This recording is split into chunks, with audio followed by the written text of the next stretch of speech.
خصوصی طور پر انجام دیا، تو گویا انہوں نے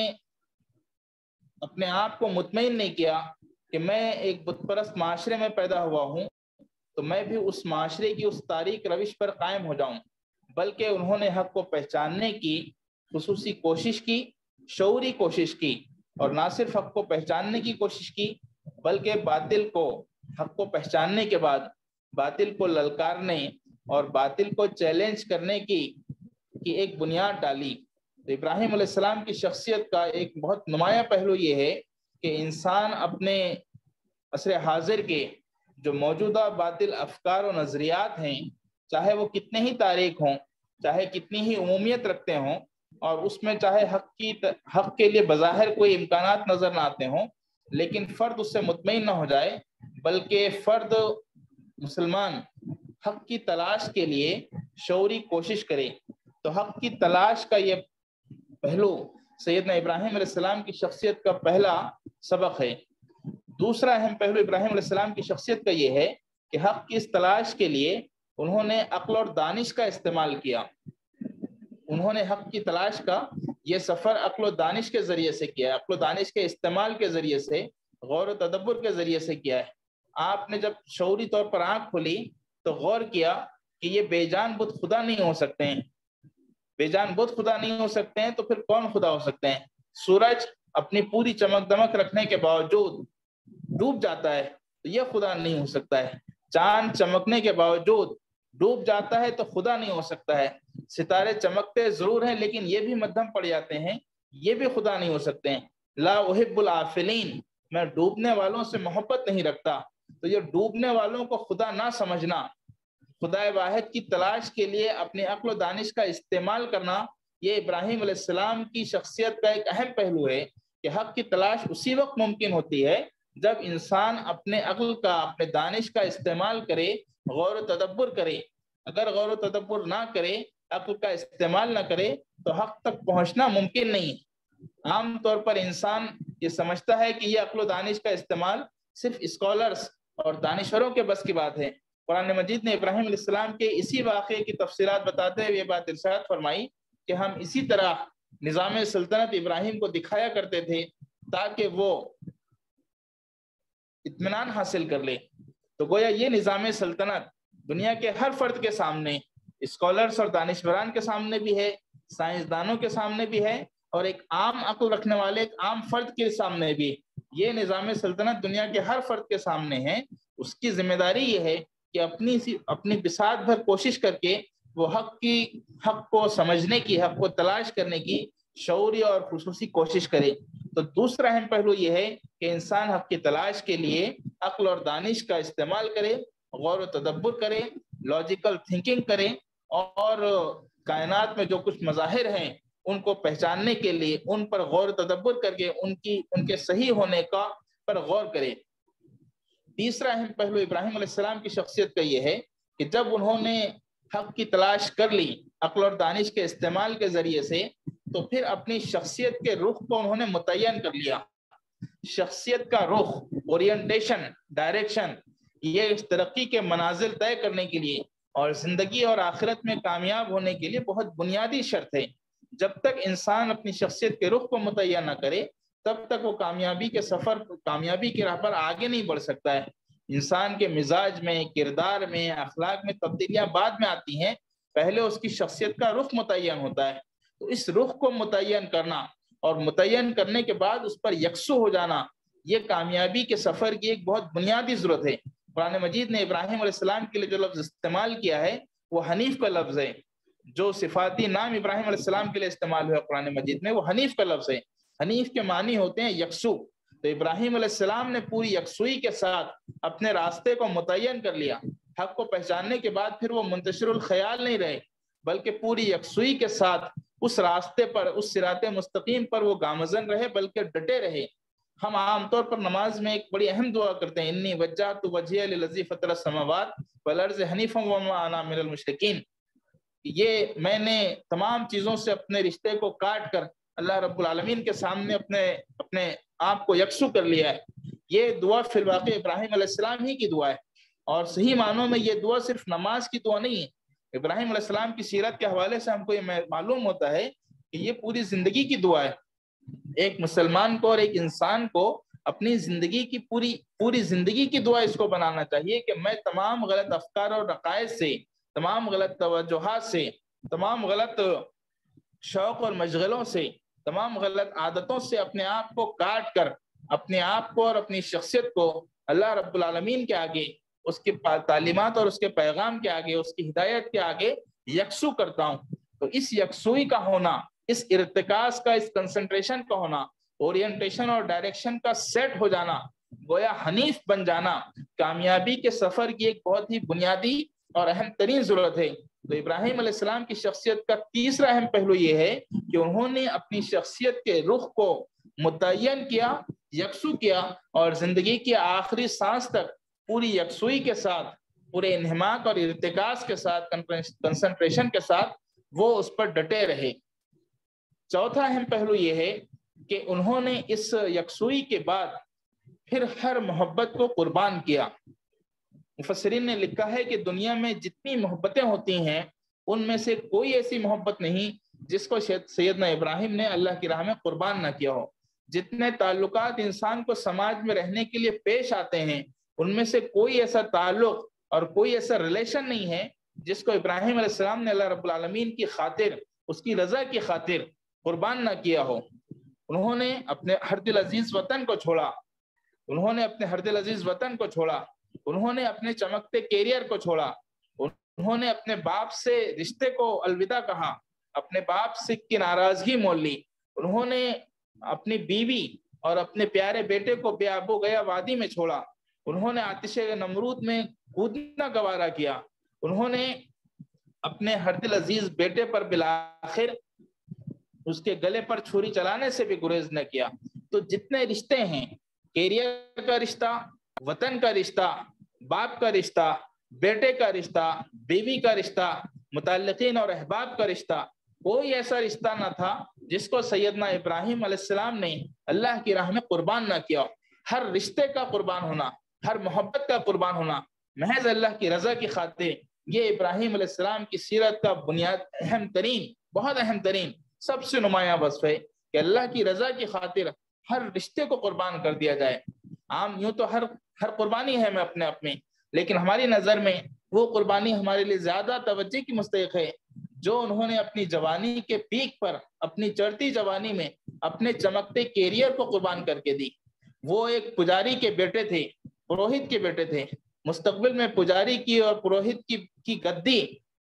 پر وہ بیٹھ سکتے تھے، دولت کے انبار ان کے قدموں میں آ سکتے تھے، شہرت اور عزت ان کو نصیب ہو سکتی تھی۔ اس چمکتے کیریئر کو ٹھکرا دینا جس میں دولت کے انبار لگے ہوں، جس میں عزت اور شہرت مل سکتی ہو، جس میں پیدائشی طور پر بغیر کسی خصوصی اور بڑی کوشش کے، بغیر کسی بڑی قربانی کے، پیدائشی طور پر ورثے میں پروہت کی گدی مل جاتی ہو، بہت آسان تھا۔ لیکن اس قربانی کو پیش کرنا، اس چمکتے کیریئر کو اللہ کی خاطر قربان کرنا، یہ آپ کی شخصیت کا ایک نمایاں پہلو ہے جو بالخصوص نوجوانوں کو اور عام طور پر تمام لوگوں کو اختیار کرنے کی کوشش کرنا چاہیے کہ اللہ کی راہ میں جب جس طرح کی قربانی کی ضرورت ہو، حق کو پہچاننے کے بعد اس قربانی کو ادا کرنے سے، اس قربانی کو پیش کرنے سے بندے مومن کو گریز نہیں کرنا چاہیے۔ ایک اور اہم پہلو یہ ہے ان قربانیوں کے تمام مراحل میں کہ جس عقل و دانش کا استعمال ابراہیم علیہ السلام نے حق کو پہچاننے کے لیے کیا، ہم نے اپنی گفتگو کی ابتدا میں یہ بات واضح کی کہ حق کی پہچان کے لیے، حق کی شناخت کے لیے ابراہیم علیہ السلام نے عقل اور دانش کا استعمال کیا۔ ہم ذرا رک کر غور کریں تو ان کی زندگی کے اگلے سفر میں یہ معلوم ہوتا ہے کہ انہوں نے جس عقل و دانش کا استعمال حق کی تلاش کے لیے کیا، اسی عقل کا استعمال انہوں نے حق پر عمل آوری کے لیے نہیں کیا۔ انہوں نے یہ نہیں کہا کہ اگر آگ میں کود جاؤں گا تو میں جل جاؤں گا۔ عقل یہ کہتی ہے، بہت موٹے طور پر عقل یہ کہتی ہے کہ انسان آگ میں کود جائے تو جل کر خاک ہو جائے گا، لیکن جب آتش نمرود میں کودنے کا موقع آیا تو انہوں نے یہ نہیں کہا کہ عقل یہ کہتی ہے کہ کودنے سے میں آگ میں کودنے سے میں جل جاؤں گا۔ انہوں نے عقل کا استعمال کرتے ہوئے یہ نہیں کہا کہ یہ کیسی عقل کا کیسے تقاضا ہے کہ میں اپنے محبوب بیٹے پر، اپنے لخت جگر کے گلے پر چھری چلا دوں۔ عقل کا استعمال اس بات کے لیے تو ضرور کیا کہ سورج ڈوب رہا ہے تو خدا نہیں ہو سکتا ہے، چاند مدھم پڑ رہا ہے تو خدا نہیں ہو سکتا ہے، تارے پھیکے ہو رہے ہیں تو خدا نہیں ہو سکتے ہیں، لیکن اسی عقل کا استعمال اس موقع پر نہیں کیا جب آتش نمرود میں کودنے کا موقع آیا، جب بیٹے کے گلے پر چھری چلانے کا موقع آیا، جب اپنی بیوی کو بے آب و گیا وادی میں اکیلے یکا اور تنہا چھوڑ دینے کا موقع آیا، اس موقع پر انہوں نے عقل کا استعمال نہیں کیا۔ تو معلوم یہ ہوا، غور کرنے پر یہ بات سمجھ میں آتی ہے کہ عقل اور دانش کا استعمال حق کی تلاش اور حق کی پہچان کے لیے کیا جاتا ہے، لیکن جب حق پر عمل آوری کا مرحلہ آتا ہے، جب اس حق کو پہچاننے کے بعد اس پر عمل آوری کے تقاضے آتے ہیں، تو عمل آوری کے طور پر جذبہ عقل سے زیادہ جذبہ عشق، جذبہ جنون اور جذبہ دیوانگی کا تقاضا ہوتا ہے۔ اس موقع پر عقل اور منطق زیادہ مناسب محسوس نہیں ہوتے ہیں، بلکہ اس موقع پر جس چیز کی توقع ہوتی ہے وہ عشق، جنون اور دیوانگی کی کیفیات ہوتی ہیں۔ اسی لیے علامہ اقبال نے یہ بات کہی کہ بے خطر کود پڑا آتش نمرود میں عشق۔ اقبال نے کہا کہ آتش نمرود میں ابراہیم نہیں کودے، عشق کودا، بے خطر کود پڑا آتش نمرود میں عشق، عقل ہے محو تماشا لبے بام ابھی۔ عقل تو محو تماشا دیکھ رہی، اگر عقل ہوتی تو تماشا دیکھتی، اور عقل والے تماشا ہی دیکھتے رہے۔ عشق کودا، آتش نمرود میں جو چیز سیدنا ابراہیم کو لے کر کودی اور کودنے پر آمادہ کی، وہ ان کا جذبہ عشق تھا۔ تو عشق وہ کیفیت ہے، جنون اور دیوانگی وہ کیفیت ہے جو ایک بندہ مومن کو حق پر عمل آوری کے دوران ملحوظ رکھنی چاہیے۔ عشق پر اعمال کی بنیاد رکھ، عقل کو تنقید سے فرصت نہیں۔ اعمال کی جو بنیاد ہوتی ہے وہ عشق ہوتا ہے، جنون اور دیوانگی کی کیفیت ہوتی ہے، اللہ سے محبت کی کیفیت ہوتی ہے۔ عقل کا استعمال حق کی پہچان کے لیے ہوتا ہے، لیکن حق پر عمل کرنے کے لیے عقل سے پرے جذبہ عشق کی ضرورت ہوتی ہے۔ عقل کو تنقید سے فرصت نہیں، عشق پر اعمال کی بنیاد رکھ۔ تو عشق پر اعمال کی بنیاد رکھنا اور عقل کا استعمال صرف حق کی پہچان اور عقل کی شناخت کے لیے کرنا، یہ بندہ مومنین کا شیوا ہوتا ہے، اور ابراہیم علیہ السلام کی شخصیت سے اس کا ایک اہم سبق ہم کو ملتا ہے۔ پھر ان پوری قربانیوں کے بعد ابراہیم علیہ السلام کی شخصیت سے ایک اور جو نمایاں وصف ہمارے سامنے آتا ہے وہ یہ ہے کہ اتنی ساری قربانیوں کے باوجود، اتنی بے مثل قربانیوں کے باوجود، اتنی بے نظیر اور عظیم الشان قربانیوں کے باوجود، جس کی نظیر انسانی تاریخ میں کوئی اور شخصیت نہیں دے سکتی، ان بے پناہ قربانیوں کے باوجود ابراہیم علیہ السلام کے اندر کوئی گھمنڈ، غرور اور اطمینان کی کیفیت پیدا نہیں ہوئی۔ وہ قربانیاں دیتے رہے، زندگی کی آخری سانس تک دیتے رہے، ہر قسم کی قربانی دی، شدید درجے کی قربانی دی، لیکن اس کے باوجود ان کے اندر نہ تکبر آیا، نہ غرور آیا، بلکہ پوری انکساری کے ساتھ وہ اللہ کی راہ میں زندگی کی آخری سانس تک لگے رہے۔ بڑھاپے میں، زندگی کے آخری پڑاؤ پر، جب وہ اپنے جوان بیٹے اسماعیل علیہ السلام کے ساتھ خانہ کعبہ کی تعمیر کر رہے تھے، تو اس وقت ان کی زبان پر جو الفاظ تھے وہ یہ تھے کہ اے میرے رب، ہم سے یہ قبول فرما لے۔ ہم سے یہ قبول فرما لے کا مطلب یہ ہے کہ اس وقت بھی یہ کیفیت ہے کہ پتہ نہیں ہم اپنی زندگی کو پوری طرح سے پیش کرنے کے بعد، اور زندگی کی ہر محبت کو پیش کرنے کے بعد، ہر قسم کی قربانی دینے کے بعد بھی ابھی اس مقام پر، مقام اطمینان پر نہیں، ہم ابھی اس مقام اطمینان پر نہیں ہیں کہ ہم اللہ رب العالمین کو آسانی کے ساتھ اس کی رضا حاصل کر سکیں۔ اے ہمارے رب، یہ ہم سے قبول فرما لے، ہم نے اتنی کوششیں تیری راہ میں کی ہیں،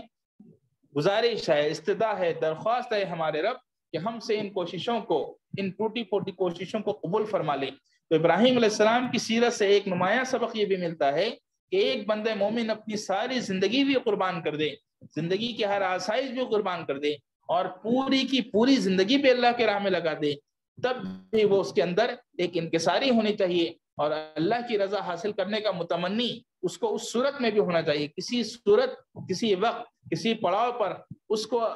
اس کے اندر تسکین کی، سکون کی اور اطمینان کی کیفیت پیدا نہیں ہونی چاہیے۔ ابراہیم علیہ السلام کی شخصیت کا ایک اور نمایاں پہلو یہ ہے کہ اسماعیل علیہ السلام وہ ضائع نہیں ہوئے، اسماعیل علیہ السلام ضائع نہیں ہوئے۔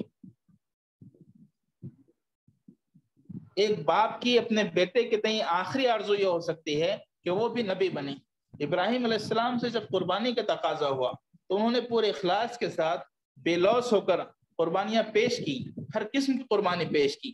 لیکن اس کے باوجود ہم دیکھتے ہیں کہ اسماعیل علیہ السلام کے گلے پر جب چھری چلی تو اللہ رب العالمین نے اپنی مشیت سے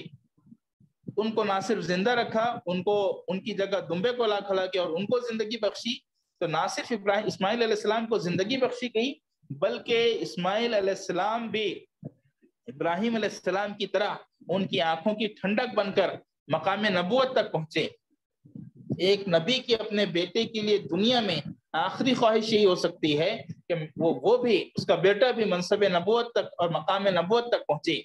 تو اسماعیل علیہ السلام کو قربانیوں سے گزارنے کے باوجود ان کی زندگی کو باقی رکھا، اور نہ صرف باقی رکھا بلکہ ان کو بھی مقام نبوت تک پہنچایا۔ بلکہ یہ امتیاز بھی اسماعیل علیہ السلام کو حاصل ہوا کہ سیدنا محمد صلی اللہ علیہ وسلم بھی انہی کی نسل سے پیدا ہوں۔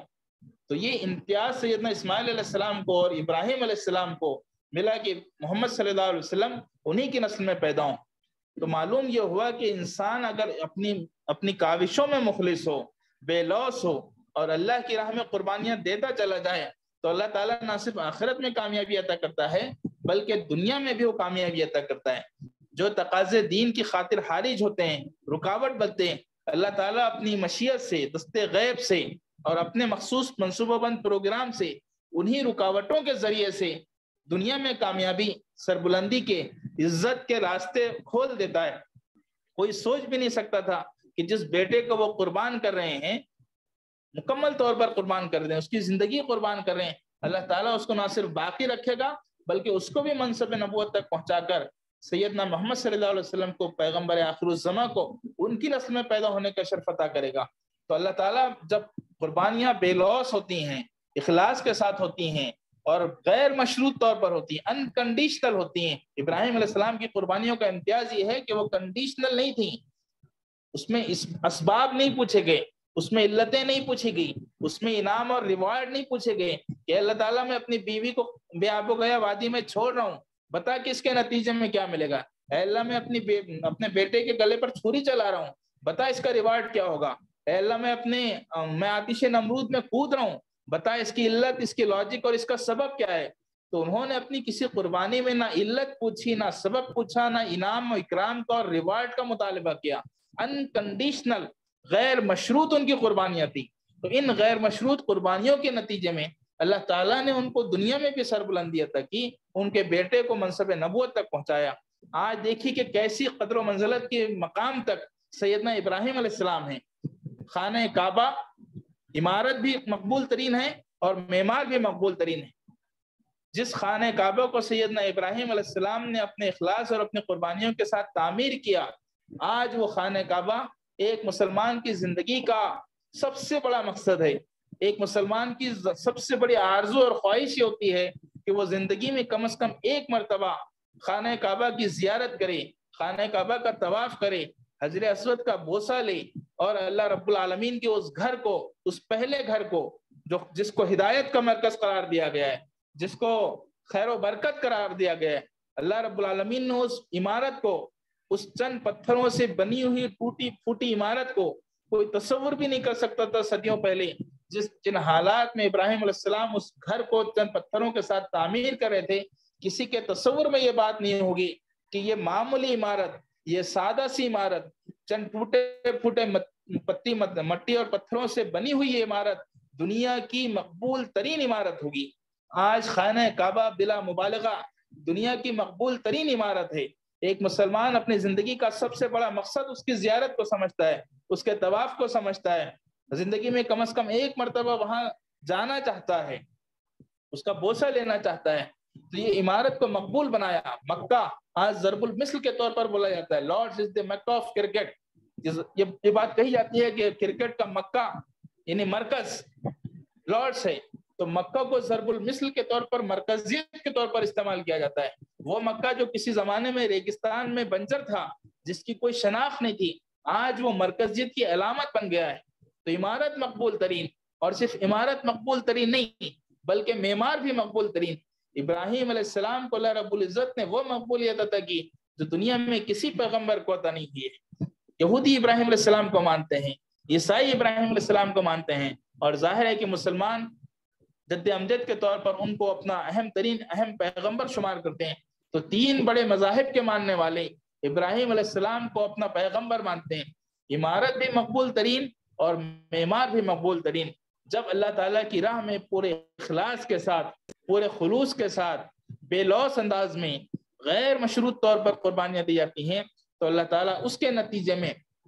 دنیا میں بھی سربلندی عطا کرتا ہے، بیٹے کو منصب نبوت تک پہنچاتا ہے، عمارت کو مقبول ترین کر دیتا ہے، اور خود اس فرد کو، ابراہیم علیہ السلام کو، دنیا میں سب سے زیادہ پیرووں کی شکل میں، سب سے زیادہ پیروی کرنے والے فالوورز آج اگر کسی فرد کے ہیں تو ابراہیم علیہ السلام کے ہیں، تو سب سے زیادہ پیرووں کی شکل میں، سب سے زیادہ فالوورز کی شکل میں اس فرد کو بھی، ابراہیم علیہ السلام کو بھی مقبول ترین بنا دیتا ہے۔ اخلاص کے ساتھ، قربانیوں،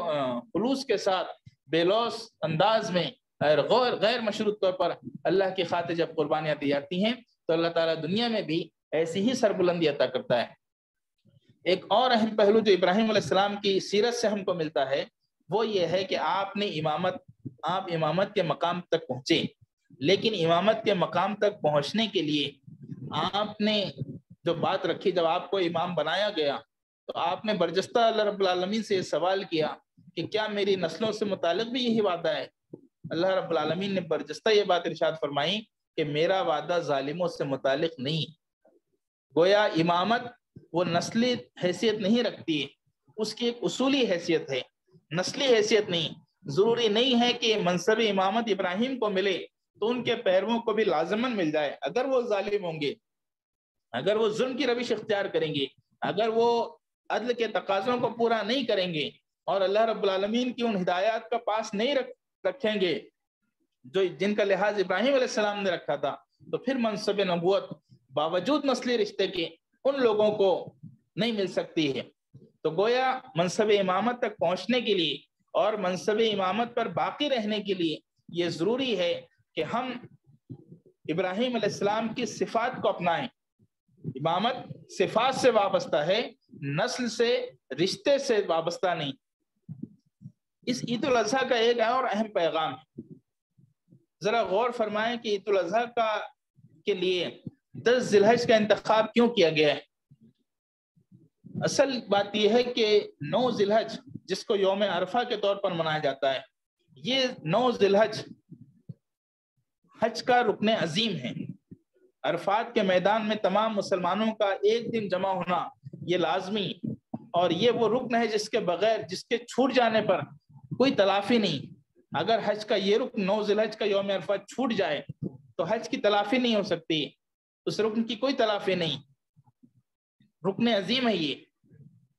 تو اس دن کی یہ افضلیت کیوں ہے؟ تمام مسلمانوں کا بیک وقت عرفات کے میدان میں جمع ہونا، اس کے چھوٹنے پر اس کی کوئی تلافی نہ ہونا، اس کا رکن عظیم ہونا،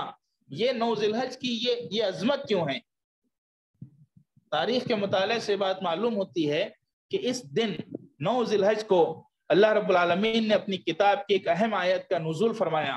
الیوم اکملت لکم دینکم واتممت علیکم نعمتی ورضیت لکم الاسلام دینا۔ قرآن مجید کی سورہ مائدہ کی آیت 9 ذی الحج کو نازل ہوئی۔ اس آیت میں دین کا جو تصور پیش کیا گیا ہے وہ بہت اہم ہے کہ آج میں نے تمہارے لیے تمہارے دین کو مکمل کر دیا ہے اور اپنی نعمت تم پر تمام کر دی ہے، اور اسلام کو تمہارے لیے پسندیدہ دین کی حیثیت سے منتخب کیا ہے۔ تو اسلام ایک پسندیدہ دین ہے، اسلام ایک مکمل اور کامل دین ہے، اسلام ایک وہ دین ہے جس پر نعمت مکمل ہو گئی ہے۔ اسلام کی دین کامل کی حیثیت سے اور پسندیدہ دین کی حیثیت سے یہ امیج، یہ بہت بڑا امتیاز ہے۔ اور اسی آیت کی وجہ سے ایک موقع پر کسی یہودی نے سیدنا عمر رضی اللہ عنہ سے کہا کہ یہ آیت وہ آیت ہے کہ اگر ہمارے یہاں نازل ہوتی تو ہم اس کے جشن میں، اس آیت کے جشن میں عید منا لیتے۔ تو سیدنا عمر رضی اللہ تعالیٰ عنہ نے بات ارشاد فرمائی کہ تمہیں کیا پتا کہ ہم تو کب سے اس آیت کے نزول کے دن کو عید ہی کے دن کے طور پر منا رہے ہیں۔ تو عید الاضحیٰ اس وجہ سے اس دن منائی جاتی ہے کہ اس دن اس آیت کا نزول ہوا تھا۔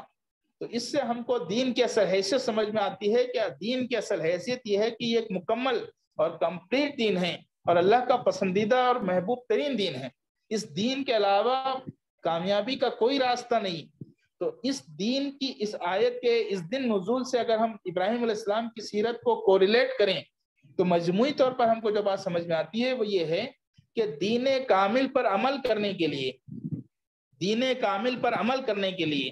مکمل اور پسندیدہ دین پر عمل کرنے کے لیے جس حرکت، جس جدوجہد، جس مجاہدے اور جس قربانی کی ضرورت ہے اس کو ابراہیم علیہ السلام کی سیرت سے اخذ کیا جائے۔ دین کامل پر عمل کرنا ہے، دین کامل کو پھیلانا ہے، دین کامل کو اس سرزمین پر نافذ کرنا ہے، اور اس کے نفاذ کے لیے، اس پر عمل آوری کے لیے، اس کی تبلیغ اور اشاعت کے لیے ابراہیمی صفت درکار ہیں،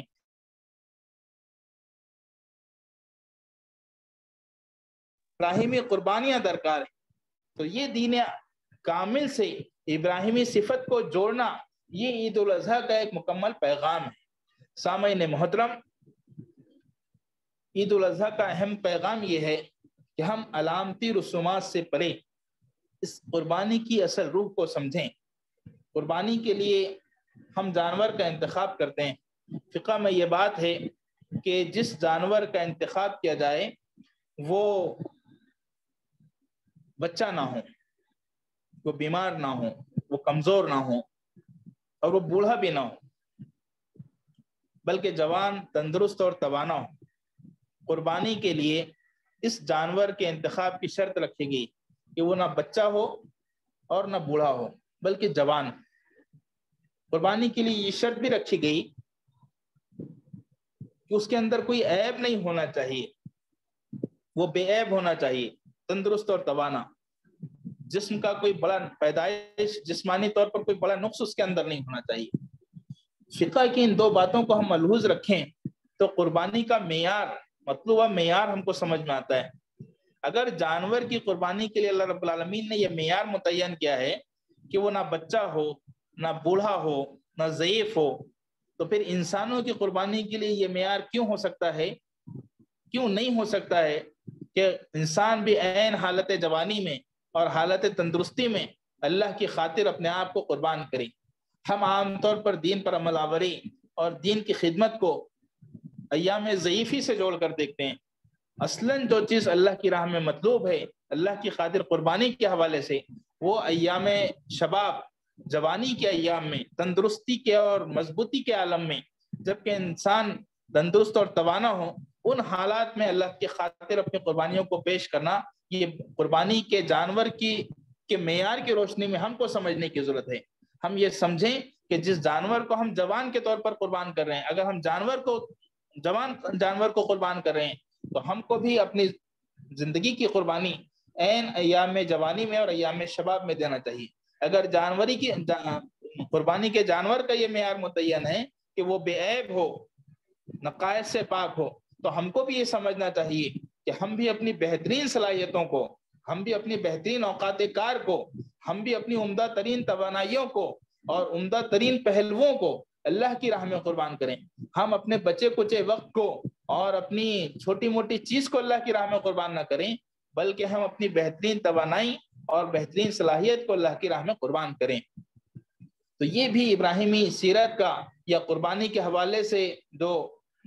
چیزیں ہیں اس کے پہلو سے ایک اہم سبق ہے جو ہم کو حاصل کرنا چاہیے۔ ایک اور اہم پہلو ابراہیم علیہ السلام کی شخصیت کا یہ ہے کہ آپ نے ایک مکمل اسلامی خاندان کی روشن مثال پیش کی۔ خود بھی اسلام کی راہ میں قربان ہوئے، اللہ کی راہ میں اس کے دین کو قائم کرنے کے لیے مکمل سرگرم رہے، اور اپنے آپ کو پیش کر کے مطمئن نہیں ہو گئے بلکہ اپنی پوری فیملی کو، اپنے مکمل خاندان کو اس کے لیے لگایا۔ وہ بات جو ہم نے تھوڑی دیر پہلے عرض کی کہ میری اگلی نسلوں سے متعلق کیا وعدہ ہے، تو ابراہیمی سوچ یہ ہے کہ انسان اپنے ساتھ اپنی اگلی نسلوں کی بھی فکر کرے، انسان اپنے ساتھ اپنے اگلی نسلوں کی فکر کرے، اپنے بچوں کی اور اپنے بیٹوں کی اور اپنی اولاد کی بھی فکر کرے۔ پورا ابراہیمی خاندان ایک مثال اسلامی خاندان، ان کی زوجہ حضرت سارہ علیہ السلام، ان کی زوجہ حضرت ہاجرہ علیہ السلام، ان کے بیٹے اسماعیل علیہ السلام، ان کے دوسرے بیٹے حضرت اسحاق علیہ السلام، ان کے بھتیجے حضرت لوط علیہ السلام، یہ پانچوں اور خود ابراہیم علیہ السلام کو ملائیں تو 6 لوگ ایک فیملی کے، اسلام کے لیے ایک رول ماڈل رکھتے ہیں، زوجہ کی حیثیت میں، بیٹوں کی حیثیت میں، بھتیجے کی حیثیت میں۔ عرب کا کوئی حصہ ایسا نہیں تھا جس کو اس فیملی نے دعوت توحید کے لیے، اللہ کے دین کو غالب کرنے کے لیے کھنگال نہ لیا ہو۔ عرب کا چپا چپا انہوں نے گشت کیا، اپنی پوری فیملی کو اسلام کے لیے قربان کیا۔ تو ایک اہم پہلو یہ ہے کہ ہماری فیملی کی تشکیل، ہمارے خاندان کی تشکیل، بیوی، بیٹے اور تمام اہل خاندان جو ہمارے زیر اثر ہوں، ان کی تربیت اسلامی خطوط پر ہو، اور ان کے اندر بھی اس بات کی کوشش اور ان کے اندر بھی اس بات کا شعور پیدا کیا جائے کہ وہ بھی اسلام کی راہ میں اپنے تن من دھن کو قربان کریں، اپنی زندگیوں کو لگائیں، اور ان کی بھی پوری زندگیاں اسلام کی ترجمان بن جائیں۔ تو ابراہیمی سیرت کا ایک اہم پہلو یہ بھی ہے کہ خاندان، مکمل خاندان ایک اسلامی خاندان ہو، اللہ رب العالمین کی مرضی کے مطابق وہ اپنی پوری زندگیاں گزارنے کے لیے آمادہ ہو۔ سامعین محترم، ابراہیمی سیرت سے بے شمار روشن نقوش ہیں جو تلاش کیے جا سکتے ہیں۔ افسوس کی بات یہ ہے کہ ہم نے عید الاضحیٰ کو گوشت خوری کا ایک تہوار بنا لیا ہے۔ فی الواقع یہ گوشت خوری کا تہوار نہیں بلکہ کردار سازی کا سنگ میل ہے۔ اللہ رب العالمین سے دعا ہے کہ ہم کو مکمل شخصیت کو سنوارنے اور کردار سازی کے ایک سنگ میل کے طور پر عید الاضحیٰ، حج اور اس جیسے اس عبادت کو سمجھنے کی اور اس پر جشن منانے کی اس کیفیت کے ساتھ، اس روح کے ساتھ ہم کو توفیق اور صلاحیت عنایت فرمائیں۔ آمین۔ وآخر دعوانا الحمدللہ رب العالمین۔